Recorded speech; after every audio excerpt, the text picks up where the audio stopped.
A presentarles los resultados de estos 3 meses de trabajo que hemos tenido nosotros en GMR. Yo soy José Ángel, soy geógrafo, soy técnico de proyectos. En estas 2 ponencias que vamos a hablar hoy, en la primera parte vamos a hablar sobre todo de territorio. Al final esto es un proyecto de gobierno donde colabora la Consejería de Transición Ecológica, colabora también la Consejería de Agricultura y de lo que se trata es de hacer un plan estratégico, ¿vale? Como decía el consejero antes, antes de planificar cosas tenemos que tener información y nos hemos dedicado fundamentalmente en estos últimos meses a recopilar toda la información disponible que hemos tenido dentro del sector de la higuera y del almendro en la isla del Hierro. Y quiero hacer hincapié en esta parte, ¿no? En que vamos a trabajar... ¿dónde funciona? Aquí. Vamos a trabajar en la isla del Hierro porque estamos hablando de que las higueras se encuentran prácticamente en toda la isla y sesgar un poco la visión a la zona de las medianías. Pues es verdad que tienen su importancia, pero también hay otras zonas también muy interesantes desde el punto de vista paisajístico, desde el punto de vista de la comercialización, desde el punto de vista agrícola, etc. ¿Vale? Vamos a ver también en esta presentación 3 apartados. En primer lugar, vamos a presentarles los datos de la caracterización física de esas higueras. En segundo lugar, vamos a ver el contexto geográfico donde se encuentran esas higueras y esos almendros. Y en tercer lugar, vamos a ver bueno, de qué manera vamos a entender que si nosotros ponemos en marcha una estrategia, pues teniendo en cuenta los impactos del cambio climático, pues de qué manera se pueden repercutir en el futuro en los cultivos. ¿Vale? Antes de empezar, si quiero hacer hincapié y hacer mención a todas esas entidades que han colaborado con el proyecto y a todas esas entidades que también han aportado información que ha sido muy relevante a la hora de recopilar y de caracterizar pues, todo el sector de la higuera y del almendro en la isla. Pues, evidentemente, en primer lugar, la Consejería de Transición Ecológica en conjunto con la Consejería de Agricultura. También nos hemos descargado muchísimos datos de otras entidades a nivel autonómico, de SICTAN, de los datos abiertos del Gobierno de Canarias. También nos hemos descargado datos del Ministerio, para, en este caso, de los datos del Instituto Geográfico Nacional, que nos proporciona cartografía tematizada y específica para poder, digamos, complementar esa información que es del mapa de cultivos con otra información, por ejemplo, con el mapa forestal. Y para el caso de las proyecciones climáticas, el cambio climático, bueno, voy a poner aquí por si me escuchan mejor. ¿Ahora mejor? Sí. Vale, vale. Como les comentaba, hay un tercer... ¿Ahora? ¿Aquí? Vale.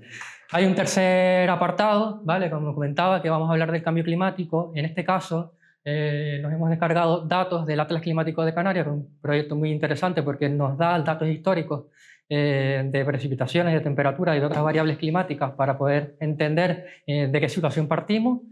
Y para esos escenarios futuros, pues nos hemos apoyado con la información del grupo GOTA, ¿vale? De la Universidad de La Laguna, que están trabajando en modelos climáticos y proyecciones futuras, ¿vale? Y por último, claro está, el servicio de Grascan, con el apoyo también de los compañeros de GMR, que también nos proporcionan otra información adicional y asesoramiento para poder continuar con el proyecto. En primer lugar, vamos a ver la caracterización de las parcelas. Nos apoyamos fundamentalmente en el mapa de cultivos del año 2022, esa es nuestra mesa de trabajo, y trabajando esa información, pues, ¿qué hemos obtenido?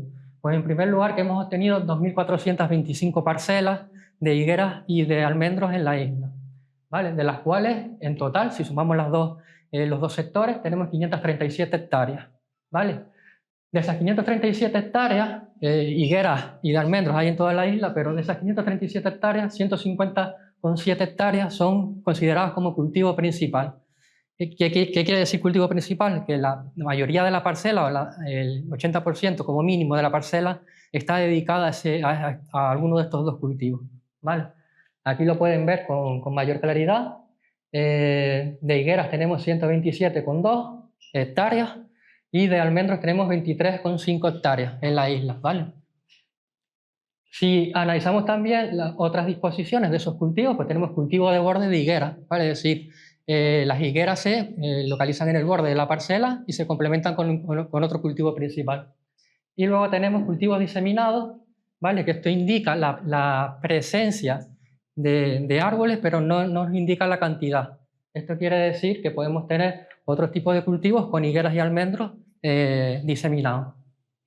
Y en el gráfico de la derecha lo que les presento es el uso o la actividad que tienen esas parcelas, ¿vale? Si se fijan, la barra de color naranja es la tasa de abandono y la barra de color verde es la tasa de uso. Para el sector de la higuera estamos hablando de que casi un 60% está abandonado y un 40% está en uso, y en el caso del almendro estamos hablando casi de un 80% abandonado y un 20% en uso. ¿Cuál es la conclusión? Que el sector del almendro está bastante perjudicado, ¿vale? En comparación con el de la higuera, está bastante perjudicado. Si analizamos por la altitud, esto también es muy interesante, tenemos que las higueras se distribuyen altitudinalmente desde la costa hasta los 1150 metros de altitud. Esto nos puede indicar la poca exigencia del cultivo a los requerimientos térmicos e hídricos. Y es súper interesante que la mayoría de estas parcelas, el 70% de las parcelas, las tenemos por encima de los 600 metros de altitud. Y también otra cuestión muy interesante es que los almendros, la mayoría de los almendros, las tenemos también a partir de los 600 metros de altitud. Se fijan la barra rosada, que son los almendros, la mayoría las tenemos por encima, en estos sectores de medianías altas, ¿vale? Si analizamos la superficie, ¿qué nos dice el mapa de cultivos del año 22? Pues que tenemos que el 75,6% de las parcelas tienen menos de 2.000 metros cuadrados. Son parcelas muy pequeñas, sobre todo en la parte baja del Pinar. Prácticamente en Valverde tenemos muchas parcelas con menos de 500 metros cuadrados, y eso puede ser un problema de gestión a la hora de establecer una estrategia, a través de un tipo de planificación. Pues si teniendo en consideración que son muy pequeñas, salvo que estén muy agrupadas, el problema de la dispersión puede suponer un problema de gestión para poder intervenir. Zonas que pueden ser a priori muy interesantes. Bien, lo que hemos visto aquí en todas estas diapositivas no deja de ser un análisis plano de la realidad, ¿vale? Porque no sabemos realmente dónde están el abandono, dónde están las zonas en uso y dónde están realmente esas parcelas. La manera de poder trabajar y zonificar pues lo se hace a través de un contexto geográfico, analizando la geografía insular, ¿vale? Vamos a ir de lo local a lo insular. En primer lugar, hemos analizado la escala local, y aquí la tienen. Si nosotros cogemos el mapa de cultivo, pues vamos a poder analizar las parcelas individualmente, o podemos analizar las parcelas con agrupaciones colindantes. Pero eso tampoco nos da una realidad, no podemos centrarnos solo únicamente en esto. ¿Qué es lo que hemos propuesto para el proyecto? Hacer un análisis geográfico basado en una malla hexagonal de una hectárea, donde lo que buscamos es que encontrar esos conjuntos y esas áreas interesantes, ¿no? que plantean una cierta continuidad para poder encontrar esas zonas que suelen ser interesantes, ¿no? Desde el punto de vista medioambiental, desde el punto de vista productivo o desde el punto de vista medioambiental, ¿no? Entonces, de esta malla, aquí la ven claramente, ¿no? Nos da unos conjuntos, una serie de mosaicos de zonas. Esto evidentemente hay que trabajarlo en profundidad, pero unas zonas muy concretas, que a grandes rasgos, a nivel general, son 5. Pero si nosotros hiciéramos un análisis entre la escala local y la municipal, podríamos obtener otro tipo de zonificación un poco más detallada. No me voy a meter por cuestiones de tiempo, pero si alguno tiene alguna duda lo podemos hablar, ¿vale? Esas 5 zonas de las que estamos hablando, pues una de ellas va a ser la zona del Hulan con el Pinar. Aquí la tienen claramente. Fíjense la disposición, ¿no? de las parcelas a lo largo de la linde forestal. estamos hablando de zonas de las calzaditas, la zona de la Asomada, Azánaque, la zona de los Hables, ¿vale? Mantiene toda la medianía alta hasta la Hoya del Morcillo, la Hoya del Gallego, sube hasta aquí, hasta la Corona de los Difuntos. Si seguimos bajando hasta la zona del pueblo del Pinar, pues hacia Campos Viejos, ¿verdad? Tenemos una zona hasta de La Rocha, e incluso hasta zonas incluso mucho más bajas, casi considerándose sectores de costas, el lomo pardo y en Roque Quemado, ¿vale? Fíjense también en las características del paisaje, ¿no? Paisaje de interfaz muy claramente visible. Si nos vamos a otra zona, una zona también muy importante es Isora.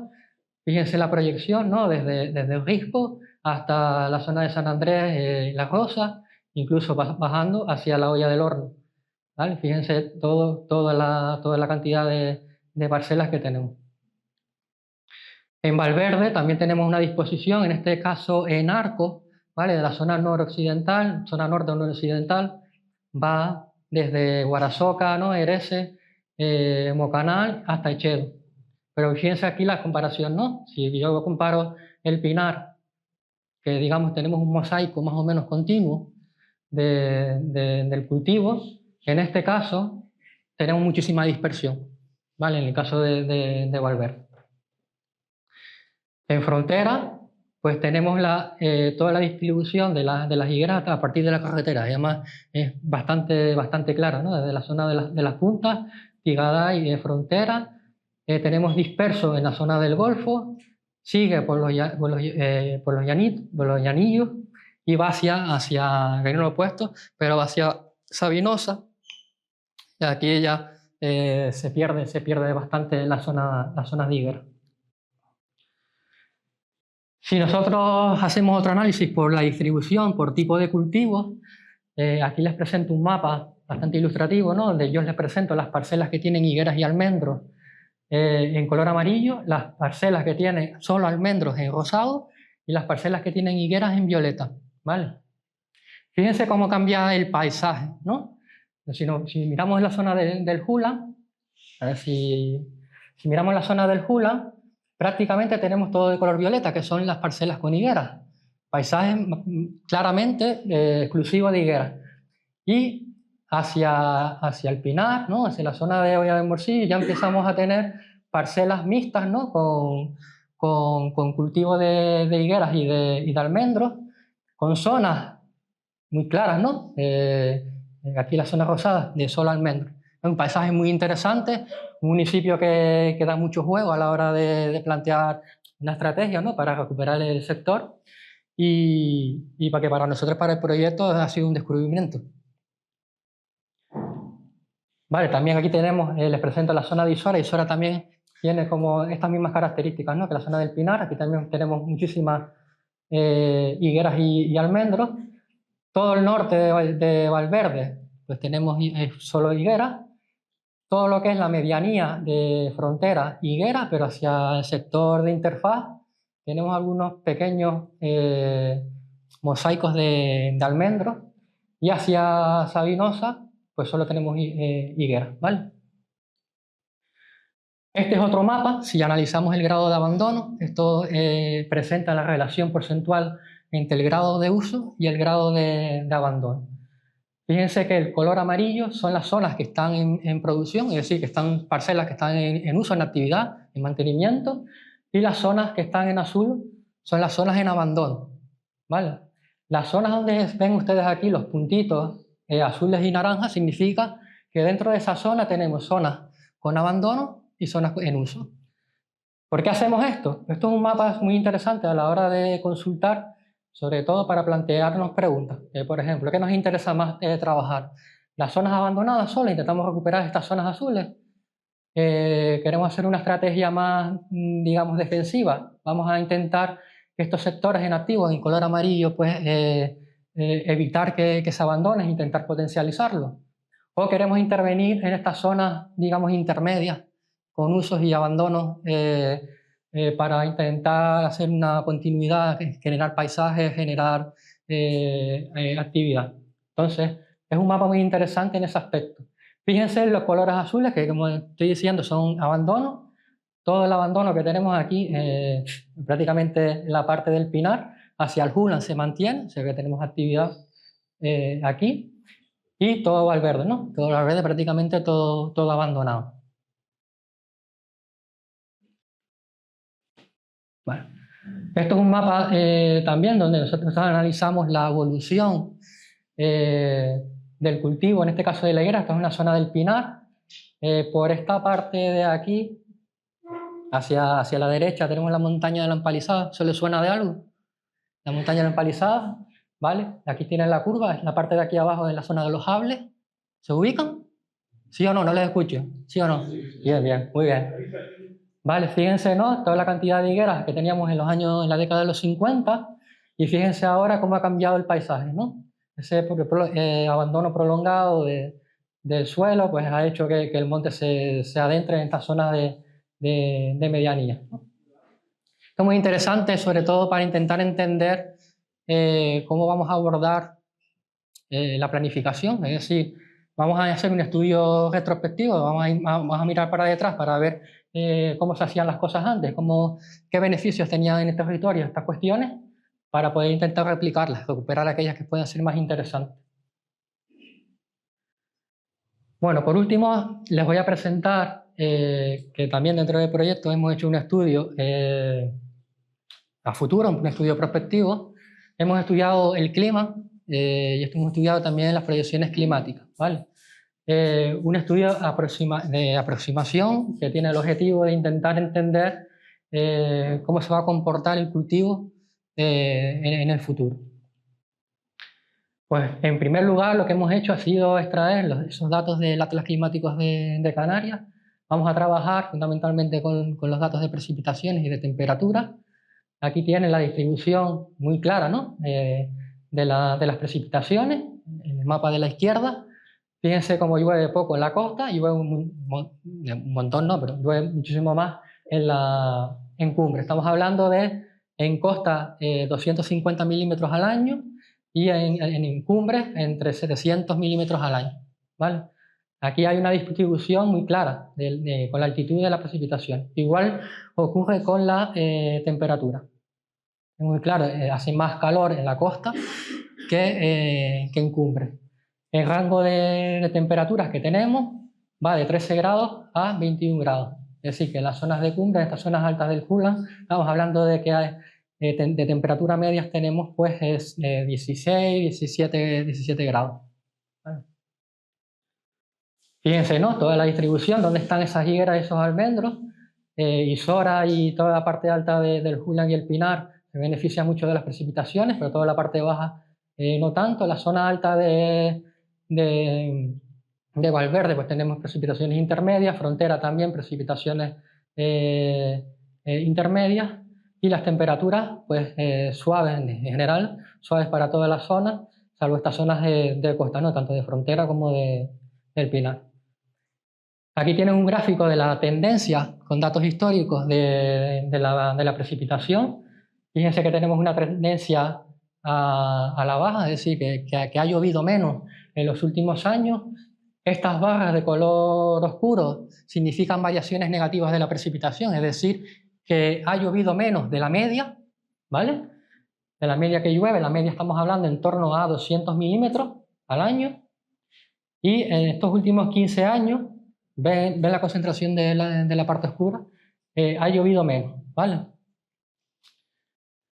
Lo mismo pasa para la temperatura, pero en ascenso, ¿vale? Fíjense, las zonas de color rojo significan variaciones positivas de la temperatura, es decir, que ha aumentado por encima de la media. La media está en torno a 19 grados y fíjense aquí claramente cómo está la tendencia. Vale, esto sería para el clima actual, ¿vale? Con datos históricos, estos son registros históricos, por tanto son evidencias. Y ahora vamos a trabajar sobre modelos de proyección climática, ¿vale? Estos modelos de proyección climática tienen dos escenarios, ¿vale? Los modelos se trabajan con escenarios, es decir, un escenario es una trayectoria o un tipo de situación en la cual se emite una serie donde hay una concentración de gases de efecto invernadero concreto, ¿vale? Esos escenarios se llaman RCP 4.5 y RCP 8.5. Ese es el nombre científico que le ha dado, le podían haber dado otro nombre, la verdad, pero ese es el nombre científico que se le ha dado. El escenario 4.5 significa que todos los países cumplen los acuerdos climáticos y donde hay un consenso, donde se van a poner en marcha políticas de mitigación y de emisión de gases de efecto invernadero. Y en el escenario 8.5, pues sería donde no se aplican políticas de mitigación de gases de efecto invernadero y se sigue con la tendencia de emisiones como la que hemos llevado en los últimos 20 años, ¿no? El escenario 4.5 también, para que ustedes me entiendan, se llama escenario optimista, porque gracias a ese tipo de implantación de ese tipo de políticas, lo que se prevé es que a partir del año 2040 la concentración de gases de efecto invernadero disminuya, cosa que no pasa en el 8.5, que significa que seguimos emitiendo, con lo cual no hay un punto de disminución de esos gases de efecto invernadero. Estos dos escenarios se estudian para los próximos 30 años, que son de 2030 a 2060. ¿Vale? Hay otros escenarios de otras proyecciones, otros horizontes temporales que van de 2060 a 2090. ¿Vale? Y hay muchos más modelos. Nosotros nos hemos centrado en esto, hemos utilizado este criterio para estudiar el 4.5 y el 8.5 para 2030-2059, para la precipitación y para la temperatura media. ¿Vale? ¿Y qué nos dicen esos resultados? Pues fundamentalmente lo que podemos ver aquí es que en ambos casos, para el caso de la precipitación, vamos a ver una reducción generalizada de la cantidad pluviométrica que va a caer en la isla, en torno a la mitad, ¿vale? Y que esa concentración de las precipitaciones se van a localizar fundamentalmente en el arco norte de la isla, ¿vale? Entre Frontera y todo ese arco norte de Valverde, de Guarasoca, Erece y Mocaná, ¿vale?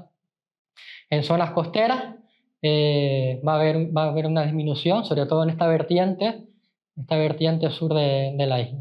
Para el caso de la temperatura media, tenemos un incremento generalizado de la temperatura, pero sobre todo se va a notar en la parte de cumbre. Es decir, si hemos visto anteriormente que hace más calor en la costa que en la cumbre, lo que dicen los datos es que el calor de la cumbre, el calor de la costa se va a mantener, así vamos a mantener las temperaturas máximas, pero las temperaturas mínimas van a aumentar, ¿vale?